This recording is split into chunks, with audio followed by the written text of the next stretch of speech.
21st century will not be decided in Europe, nor in the Middle East, and perhaps not even in the skies of Eastern Europe or the Taiwan Strait.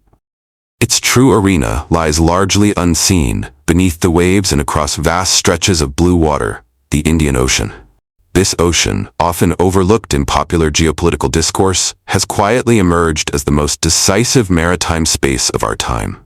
Whoever shapes the security architecture of the Indian Ocean will influence global trade, energy flows, military balance, and the future of international power itself. Before we move forward, please like, share, and subscribe Strategic Vanguard and be up to date with the latest news and happenings from the world of defense, strategic, and international affairs. Tune into our video channels in YouTube and Rumble. And if you want to hear the audio version, tune into our Strategic Vanguard channels in Spotify and Amazon Music.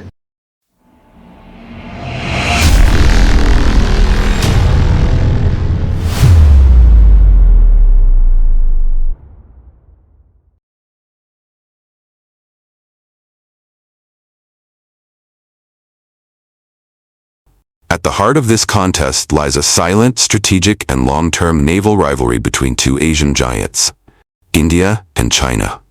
For centuries, the Indian Ocean was a highway of commerce rather than conflict. Ancient traders from India, Arabia, East Africa, and Southeast Asia crisscrossed its waters long before Europe discovered sea power. The monsoon winds dictated trade routes, cultures intermingled, and the ocean remained remarkably free of hegemonic domination until colonial powers arrived. The British Empire later turned the Indian Ocean into the backbone of its global maritime dominance, using India as the fulcrum of imperial power. When colonialism receded, the ocean entered a period of relative calm, dominated indirectly by Western naval forces, especially the United States Navy after the Second World War. That calm is now ending. The Indian Ocean today carries nearly half of the world's container traffic, over 60% of global oil shipments, and almost all east-west digital data cables linking Asia with Africa and Europe. It connects the energy-rich Middle East with manufacturing hubs in East Asia, and it sustains the economies of India, China, Japan, and Southeast Asia. Any disruption in this ocean would ripple through global markets instantly. This is why strategists increasingly refer to the Indian Ocean not merely as a trade route, but as the world's most critical strategic commons. China understands this reality, perhaps better than any other power. Despite being a continental state for most of its history, modern China is fundamentally dependent on maritime trade. Over 80% of its oil imports pass through the Indian Ocean, primarily via the narrow Malacca Strait. This dependence creates what Chinese strategists call the Malacca Dilemma, a vulnerability where hostile naval forces could choke China's economy in times of conflict. For Beijing, securing sea lines of communication across the Indian Ocean is not optional, it is existential.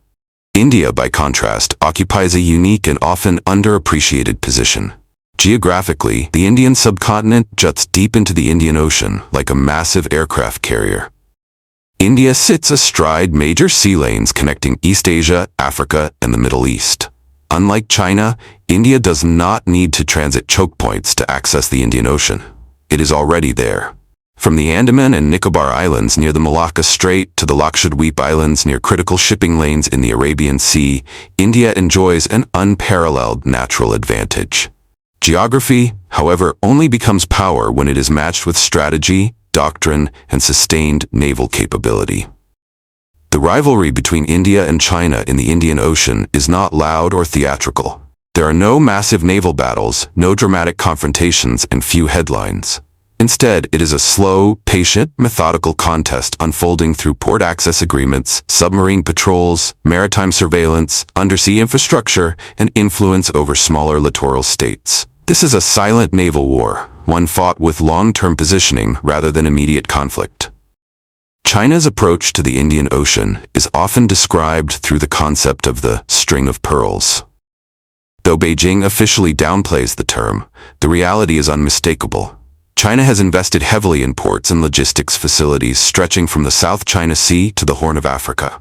Gwadar in Pakistan, Hambantota in Sri Lanka, Teocpu in Myanmar, and Djibouti in East Africa are not isolated commercial projects.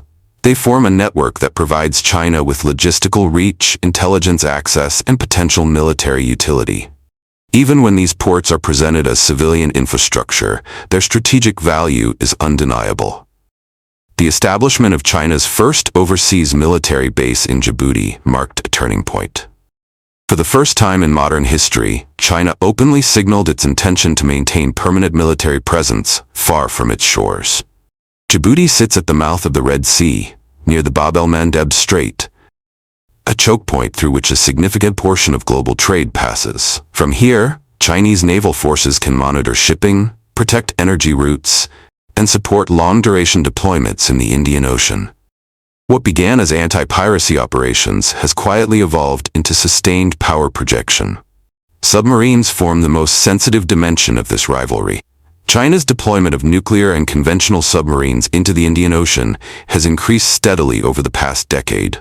These deployments are not merely symbolic. They serve intelligence gathering, crew training, and deterrence objectives. Chinese submarines docking in Colombo or Karachi send subtle but unmistakable messages. They also force India to devote significant resources to anti-submarine warfare, maritime domain awareness, and undersea sensor networks.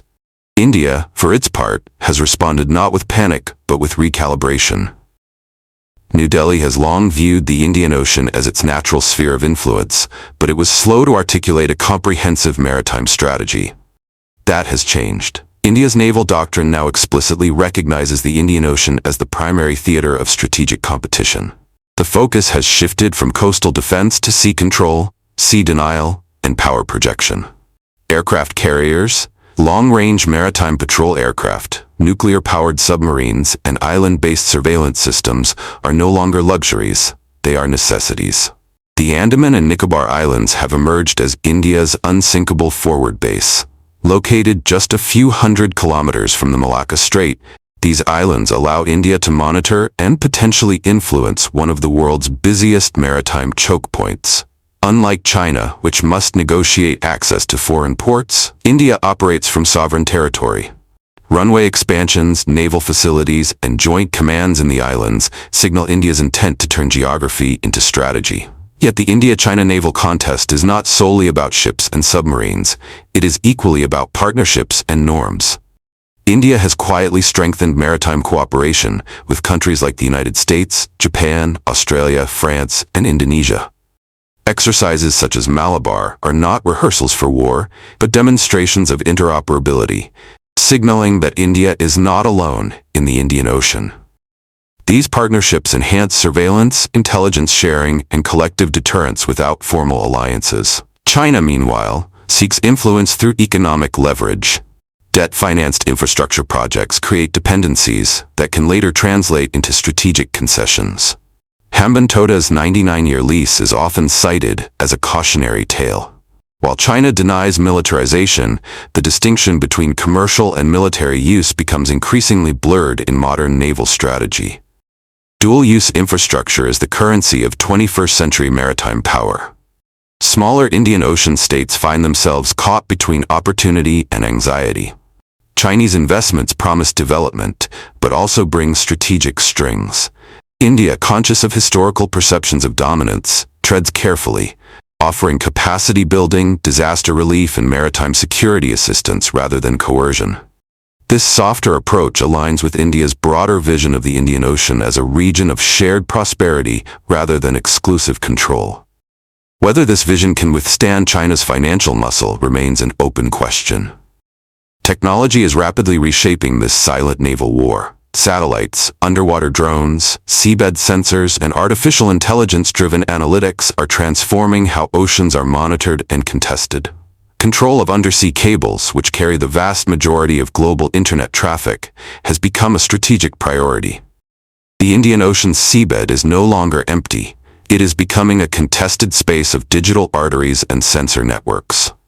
Dominance in this domain will confer immense informational power. Climate change adds another layer of complexity. Rising sea levels, intensifying cyclones, and shifting fisheries affect littoral states disproportionately. Naval forces increasingly double as humanitarian responders. India's rapid disaster relief operations during tsunamis and cyclones have strengthened its regional credibility. China, too, seeks to project an image of a responsible maritime power through humanitarian missions. In the Indian Ocean, soft power and hard power increasingly intersect. The United States looms in the background of this rivalry, not as a direct participant, but as a strategic balancer. Washington views the Indian Ocean as integral to the broader Indo-Pacific framework. While the U.S. Navy remains the most powerful force in the region, it increasingly relies on partners like India to maintain regional stability. This creates both opportunity and risk for New Delhi. Strategic alignment enhances India's leverage, but excessive dependence could compromise autonomy, a core principle of Indian foreign policy. What makes the India-China contest in the Indian Ocean uniquely consequential is its long-term nature. This is not a rivalry seeking immediate victory. It is a generational competition over norms, access, and influence. Ships launched today will serve for decades. Ports built now will shape geopolitics for half a century. Decisions made quietly, without headlines, will determine whether the Indian Ocean remains open, balanced, and multipolar, or slides into dominance by a single power. India's challenge is not merely to counter China, but to define a credible maritime vision of its own.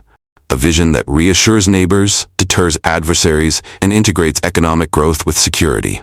This requires sustained investment, institutional reform, and strategic patience.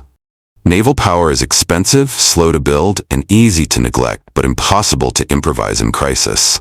China, meanwhile, must reconcile its expanding naval footprint with regional trust deficits. Power projection without reassurance breeds resistance. The Indian Ocean is not the South China Sea. It is vast, diverse, and historically resistant to domination. Chinese naval presence will continue to grow, but whether it translates into accepted leadership remains uncertain. As the 21st century unfolds, conflicts may erupt elsewhere, but the underlying balance of power will increasingly be shaped by what happens in the Indian Ocean. Energy security, trade stability, digital connectivity, and military deterrence all converge here. The silent naval war between India and China is not about conquest. It is about shaping the environment in which all future conflicts and collaborations will occur. History teaches us that oceans do not forgive strategic neglect. Those who control maritime commons shape the rules of global order. In the coming decades, the Indian Ocean will decide not only the fate of Asia, but the trajectory of the world. And in its deep waters and distant ports, the quiet rivalry between India and China will continue. Patient, calculated, and profoundly consequential. Thank you for joining us on this Strategic Vanguard deep dive. If you found value in this analysis, don't forget to like, share, and subscribe to our channel. We bring you fresh deep dives every Wednesday and Saturday here on YouTube and Rumble, and you can also catch the audio versions on Spotify and Amazon Music. Just search for Strategic Vanguard Deep Dive. For more insights, articles, and discussions, subscribe to our blog at strategicvanguard.com. Your support helps us grow and bring you more in-depth analysis on defense, geopolitics, and strategy. Until next time, stay informed, stay strategic.